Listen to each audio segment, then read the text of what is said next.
the heart of Dhaka, the Hazaribagh district houses 90% of Bangladesh's tanneries. A bustling neighborhood of small businesses where children make up a quarter of the workforce.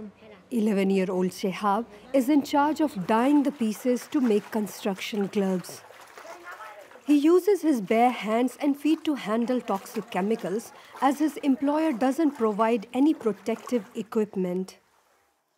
The paint stains my hands and feet, but it fades after a few days. I do all kinds of work, soaking the leather in the dye, drying it on the roof, dipping the remaining pieces, putting them in the machine after the dye dries, and attaching the fingers to the gloves. Shehab was hired by this tannery less than a year ago after he dropped out of school. He works over 10 hours a day, earning just 30 euros a month. I quit school because I didn't like it. My salary goes to rent, clothes, and helping my mother. I have not been given any specific instructions for preparing the dye. I just take them and dissolve them in the water. It sometimes gives me a fever. In Bangladesh, it is illegal for children under 14 to work and for those under 18 to do hazardous jobs. Most workers in this tannery hub live close to the factories. Every afternoon, Shehab goes home for his lunch break.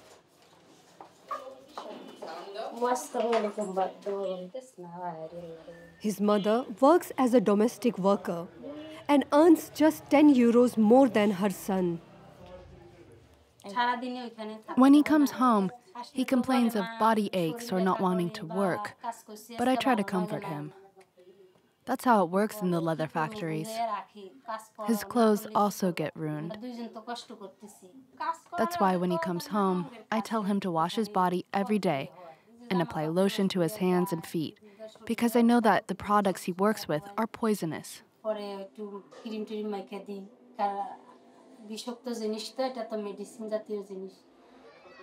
90% of tannery workers in Bangladesh die before turning 50, according to a WHO report. Khairul Islam, an occupational physician at one of Dhaka's health centers, says working in tanneries year after year takes a devastating toll on young workers' health. Kind of chemical contamination they are exposed to is the issue. If they are contacted by dye, they can have various skin reaction, chronic bronchitis, difficulty in breathing, shortness of breathing, neurological illness. There is a potential risk of cancer like lung cancer, testicular cancer, and also there is chance of urinary bladder cancer. Over 4 million children are forced to work across the country. Half of them do dangerous jobs like in the leather industry. By offering courses around the tanneries, this NGO is trying to get nearly 100 children back into school. কত পৃষ্ঠায় পড়া ছিল? কত পৃষ্ঠায়? Some of these children are also rag pickers or street vendors. I wake up at 8 in the morning and then come to the school. And after school, I eat food and then take a rest and go to work. The money I earn by selling garbage I give to my parents. My mother uses it for our housing expenses. For teachers like Salauddin Ghazi, it's a daily battle to retain students in school and prevent them from dropping out. Before we opened the school, we visited every house to send their children to school. Initially, the parents refused by saying that when children work, it helps the family. We also explained to them that if their children studied today, they would have a better future, and they would be able to earn more money than now. That convinced them to bring their children to school.